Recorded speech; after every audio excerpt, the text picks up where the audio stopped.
Come to kitchen diaries. ಇವತ್ತು ನಮ್ಮ kitchen ಡೈರಿಲಿ ಒಂದು ಸ್ಪೈಸಿ ಆಗಿರೋ ಟೇಸ್ಟ್ ಆಗಿರೋ ಒಂದು ಮೊಟ್ಟೆ ರೆಸಿಪಿನ ನಿಮಗೆ ಮಾಡಿ ತೋರಿಸ್ತಾ ಇದ್ದೀನಿ. ಅದು ಹೇಗೆ ಮಾಡೋದಂತ ಇವತ್ತಿನ ವಿಡಿಯೋದಲ್ಲಿ ನೋಡೋಣ. ಇದು ತುಂಬಾ ಸ್ಪೈಸಿಯಾಗಿ ಮತ್ತು ತುಂಬಾ ಟೇಸ್ಟ್ ಆಗಿರುತ್ತೆ. ಇದನ್ನು ಹೇಗೆ ಮಾಡೋದಂತ ಇವತ್ತಿನ ವಿಡಿಯೋದಲ್ಲಿ ನೋಡೋಣ. ಮೊದಲಿಗೆ ನಾನು ಇಲ್ಲಿ ಒಂದು 6 ಮೊಟ್ಟೆನ ಬೇಯಿಸಿ ಸಿಪ್ಪೆ ಸುಲಿದು ಇಟ್ಕೊಂಡಿದ್ದೀನಿ. ಇದು ಈಗ ಸೈಡಲ್ಲಿರಲಿ. ಹಾಗೆಯೇ ಇಲ್ಲಿ ಒಂದು 4 ಈರುಳ್ಳಿನ ಸಿಪ್ಪೆ ಸುಲಿದು ಇಟ್ಕೊಂಡಿದ್ದೀನಿ. ಇದನ್ನು ಸಣ್ಣ ಸಣ್ಣದಾಗಿ ಕಟ್ ಮಾಡ್ಕೋಬೇಕಾಗತ್ತೆ. ಹಾಗೆ 2 ಟೊಮ್ಯಾಟೊನ ತೆಗೆದಿಟ್ಕೊಂಡಿದ್ದೀನಿ. ಇದನ್ನು ಮಿಕ್ಸಿ ಜಾರ್ಗೆ ಹಾಕ್ಕೊಂಡು ಟೊಮೆಟೊ ಪ್ಯೂರಿ ಮಾಡ್ಕೋಬೇಕಾಗತ್ತೆ. ಇದು ಸೈಡಲ್ಲಿರಲಿ. ಈಗ ಒಂದು ಮಸಾಲೆ ಐಟಮ್ನ ರೆಡಿ ಮಾಡಿ ಇಟ್ಕೊಂಡಿದ್ದೀನಿ, ತೋರಿಸ್ತೀನಿ.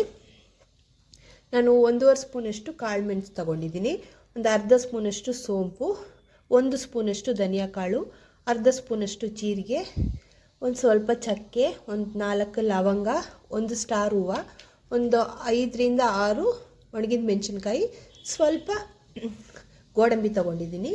ಈಗ ಇದು ಇಷ್ಟನ್ನು ನಾವು ಒಂದು ಸ್ವಲ್ಪ ಬಾಣಲಿಗೆ ಎಣ್ಣೆ ಹಾಕ್ಕೊಂಡು ಹುರ್ಕೋಬೇಕಾಗತ್ತೆ. ಮೊದಲಿಗೆ ನಾನು ಸ್ಟವ್ ಮೇಲೆ ಒಂದು ಬಾಣಲಿ ಇಟ್ಕೊಂಡು ಅದಕ್ಕೆ ಎಣ್ಣೆ ಸೇರಿಸ್ಕೊಳ್ತಾ ಇದ್ದೀನಿ. 1 ಸ್ಪೂನಷ್ಟು ಎಣ್ಣೆನ ಸೇರಿಸ್ಕೊಳ್ಳಿ. ಎಣ್ಣೆ ಸೇರಿಸ್ಕೊಂಡ್ಮೇಲೆ ಇಲ್ಲಿ ನಾವು ತೆಗೆದಿಟ್ಕೊಂಡಿರ್ತೀವಲ್ಲ ಮಸಾಲೆ ಪದಾರ್ಥಗಳನ್ನ, ಅದನ್ನು ಒಂದೊಂದೇ ಹಾಕ್ಕೋಬೇಕಾಗತ್ತೆ.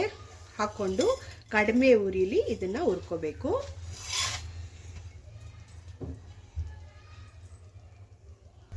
ನೋಡಿ, ಕಡಿಮೆ ಉರಿಲಿ ಹುರ್ಕೋಬೇಕಾಗತ್ತೆ. ಉರಿವಾಗ ಒಂದು ಸ್ವಲ್ಪ ಕರ್ಬೇವಿನ ಸೊಪ್ಪನ್ನು ಆ್ಯಡ್ ಮಾಡ್ಕೊಳ್ಳಿ. ಸ್ವಲ್ಪ ಹಾಕ್ಕೊಂಡು ಚೆನ್ನಾಗಿ ಹುರ್ಕೋಬೇಕು. ಇದರ ಸ್ಮೆಲ್ ಗಮ್ ಅಂತ ಬರೋವರೆಗೂ, ಪರಿಮಳ ಬರೋವರೆಗೂ ಲೋ ಫ್ಲೇಮಲ್ಲಿ ಹುರ್ಕೋಬೇಕಾಗತ್ತೆ.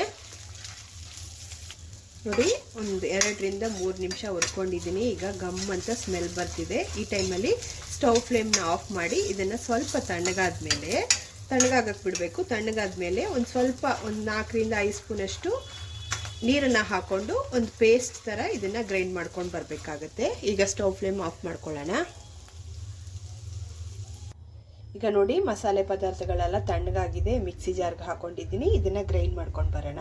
ಸ್ವಲ್ಪ ನೀರು ಹಾಕ್ಕೊಂಡು ಈಗ ಮತ್ತೆ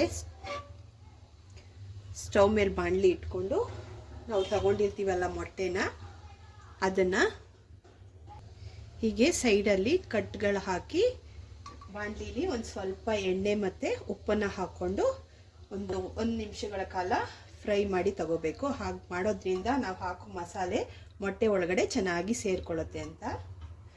ನೋಡಿ, ಹೀಗೆ ಅಲ್ಲಲ್ಲಿ ಕಟ್ ಹಾಕ್ಕೊಳ್ಳಿ ಸಾಕು. ಇದಕ್ಕೆ ಸ್ವಲ್ಪ ಅರಿಶಿನ ಪುಡಿ, ಸ್ವಲ್ಪ ಉಪ್ಪು ಹಾಕ್ಕೊಂಡು ಮೊಟ್ಟೆನ ಚೆನ್ನಾಗಿ ಎಣ್ಣೆಯಲ್ಲಿ ಫ್ರೈ ಮಾಡ್ಕೋಬೇಕು. ನೋಡಿ, ಮೊಟ್ಟೆನ ಚೆನ್ನಾಗಿ ಫ್ರೈ ಮಾಡ್ಕೊಂಡಿದ್ದೀನಿ. ಈಗ ಇದನ್ನು ತೆಗೆದಿಟ್ಕೊಳ್ಳೋಣ.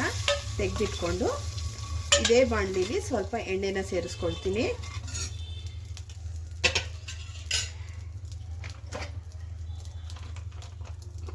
ಒಂದು 2 ಟೇಬಲ್ ಸ್ಪೂನಷ್ಟು ಎಣ್ಣೆ ಸೇರಿಸ್ಕೊಳ್ತಾ ಇದ್ದೀನಿ.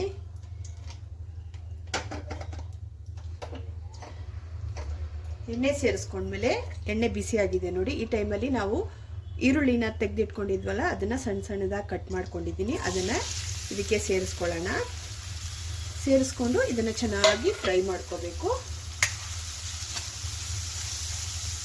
ನೋಡಿ, ಈರುಳ್ಳಿ ಈ ಥರ ಗೋಲ್ಡನ್ ಬ್ರೌನ್ ಕಲರ್ ಬರೋವರೆಗೂ ಫ್ರೈ ಮಾಡ್ಕೋಬೇಕು. ಚೆನ್ನಾಗಿ ಫ್ರೈ ಆಗಬೇಕು. ಅಲ್ಲಿವರೆಗೂ ನಾವು ಅದನ್ನು ರೋಸ್ಟ್ ಮಾಡಬೇಕು. ಮತ್ತು ಇಲ್ಲಿ ನಾನು ಈಗ 1 ಸ್ಪೂನಷ್ಟು ಜಿಂಜರ್ ಗಾರ್ಲಿಕ್ ಪೇಸ್ಟ್, ಶುಂಠಿ ಬೆಳ್ಳುಳ್ಳಿ ಪೇಸ್ಟ್ನ ಹಾಕ್ಕೊಳ್ತಾ ಇದ್ದೀನಿ. ಇದರ ಹಸಿ ವಾಸನೆ ಹೋಗೋವರೆಗೂ ಈರುಳ್ಳಿ ಜೊತೆ ಚೆನ್ನಾಗಿ ಮಿಕ್ಸ್ ಮಾಡ್ಕೊಳ್ಳಿ. ಶುಂಠಿ ಬೆಳ್ಳುಳ್ಳಿ ಪೇಸ್ಟದು ಹಸಿ ವಾಸನೆ ಹೋದ್ಮೇಲೆ ಇಲ್ಲಿ ನಾನು 2 ಟೊಮೆಟೊನ ಹೀಗೆ ಗ್ರೈಂಡ್ ಮಾಡಿ ಇಟ್ಕೊಂಡಿದ್ದೀನಿ. ಅದನ್ನು ಇದಕ್ಕೆ ಸೇರಿಸ್ಕೊಳ್ಳೋಣ. ಸೇರಿಸ್ಕೊಂಡು ಇದರ ಹಸಿ ವಾಸನೆ ಹೋಗೋವರೆಗೂ ಕೈ ಆಡಿಸ್ತಾನೆ ಇರಬೇಕು. ಈಗ ನೋಡಿ, ಇದರ ಹಸಿ ವಾಸನೆನೂ ಹೋಗಿದೆ. ಈಗ ನಾವು ಗ್ರೈಂಡ್ ಮಾಡಿ ಇಟ್ಕೊಂಡಿರ್ತೀವಲ್ಲ ಮಸಾಲೆನ, ಇದಕ್ಕೆ ಸೇರಿಸ್ಕೊಳ್ಳೋಣ. ಇದ್ರ ಜೊತೆಗೆ ನಾನು 1 ಸ್ಪೂನಷ್ಟು ಚಿಲ್ಲಿ ಪೌಡ್ರನ್ನ ಹಾಕ್ಕೊಳ್ತಾ ಇದ್ದೀನಿ. ಹಾಕ್ಕೊಂಡು ಚೆನ್ನಾಗಿ ಮಿಕ್ಸ್ ಮಾಡ್ಕೋಬೇಕು.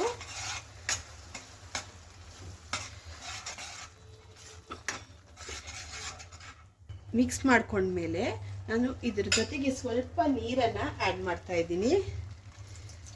ನೀರನ್ನು ಆ್ಯಡ್ ಮಾಡಿ ಮಿಕ್ಸ್ ಮಾಡ್ಕೊಳ್ಳಿ. ಈಗ ಇದಕ್ಕೆ ಉಪ್ಪನ್ನು ಸೇರಿಸ್ಕೋಬೇಕು. ಉಪ್ಪು ನಿಮ್ಮ ಟೇಸ್ಟಿಗೆ ತಕ್ಕಂಗೆ ಹೆಚ್ಚು ಕಮ್ಮಿ ಮಾಡ್ಕೋಬೋದು.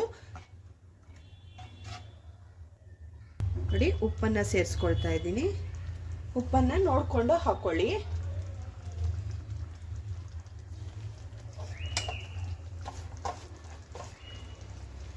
ಮತ್ತು ಸ್ವಲ್ಪ ಕರಿಬೇವಿನ ಸೊಪ್ಪು ಇದ್ರ ಮೇಲೆ ಹಾಕಿ ಚೆನ್ನಾಗಿ ಮಿಕ್ಸ್ ಮಾಡಿಬಿಟ್ಟು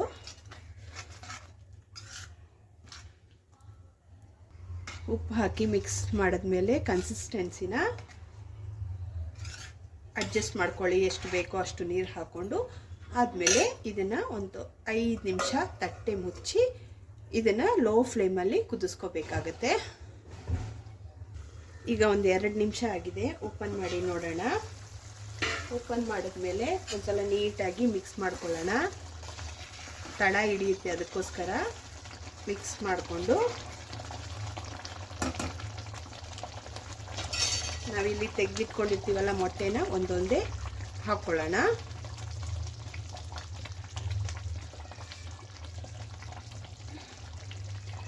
ಮೊಟ್ಟೆನ ಹಾಕೊಂಡ್ಮೇಲೆ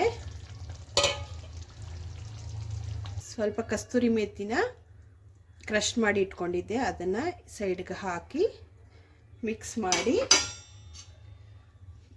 ಒಂದು 2 ರಿಂದ 3 ನಿಮಿಷ ಕುದಿಸ್ಕೊಳ್ಳೋಣ.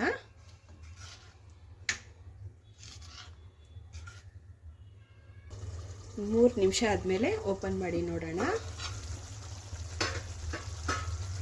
ನೋಡಿ, ಮಸಾಲೆ ಎಲ್ಲ ಚೆನ್ನಾಗಿ ಮೊಟ್ಟೆ ಒಳಗಡೆ ಹೋಗಿ ಚೆನ್ನಾಗಿ ಮಿಕ್ಸ್ ಆಗಿದೆ ನೋಡಿ. ಚೆನ್ನಾಗಿ ಗ್ರೇವಿ ಕನ್ಸಿಸ್ಟೆನ್ಸಿಯಲ್ಲಿ ನನಗೆ ಇದು ಚಪಾತಿಗೆ ಮಾಡ್ಕೊಳ್ತಾ ಇದ್ದೀನಿ, ಹಾಗಾಗಿ ಇಷ್ಟು ತಿಕ್ಕಿದ್ರೆ ಸಾಕು. ನಿಮ್ಗೆ ಇನ್ನೂ ಸ್ವಲ್ಪ ತಿಕ್ಕಾಗಬೇಕಾದ್ರೆ ಇನ್ನೊಂದು ಸ್ವಲ್ಪ ಒಂದು 5 ನಿಮಿಷ ಕುದಿಸ್ಕೊಳ್ಳಿ, ಅಥವಾ ಇನ್ನೊಂದು ಸ್ವಲ್ಪ ನೀರಾಗಿ ಬೇಕಾದರೆ ಇನ್ನೊಂದು ಚೂರು ನೀರನ್ನ ಆ್ಯಡ್ ಮಾಡಿಕೊಂಡು ನೀವು ಕನ್ಸಿಸ್ಟೆನ್ಸಿನ ಅಡ್ಜಸ್ಟ್ ಮಾಡ್ಕೋಬೋದು. ಈಗ ಗ್ರೇವಿ ರೆಡಿಯಾಗಿದೆ. ಈಗ ಸ್ಟವ್ ಫ್ಲೇಮ್ನ ಆಫ್ ಮಾಡಿಕೊಂಡು ಇದನ್ನು ನೀವು ಚಪಾತಿಗೆ, ದೋಸೆಗೆ, ಇಡ್ಲಿಗೆ ಮತ್ತು ರೈಸ್ಗೂ ತುಂಬ ಚೆನ್ನಾಗಿರುತ್ತೆ. ಇದನ್ನು ಯೂಸ್ ಮಾಡ್ಕೋಬೋದು, ಒಂದು ಸೈಡ್ ಡಿಶ್ ಆಗಿ ಯೂಸ್ ಮಾಡ್ಕೋಬೋದು. ತುಂಬಾ ಸ್ಪೈಸಿಯಾಗಿ ಮತ್ತು ತುಂಬಾ ಟೇಸ್ಟಾಗಿರುತ್ತೆ. ಇವತ್ತಿನ ರೆಸಿಪಿ ಏನಾದರೂ ನಿಮ್ಗೆ ಇಷ್ಟವಾದರೆ ಲೈಕ್ ಮಾಡಿ, ಶೇರ್ ಮಾಡಿ ಮತ್ತು ಸಬ್ಸ್ಕ್ರೈಬ್ ಮಾಡೋದನ್ನು ಖಂಡಿತ ಮರಿಬೇಡಿ.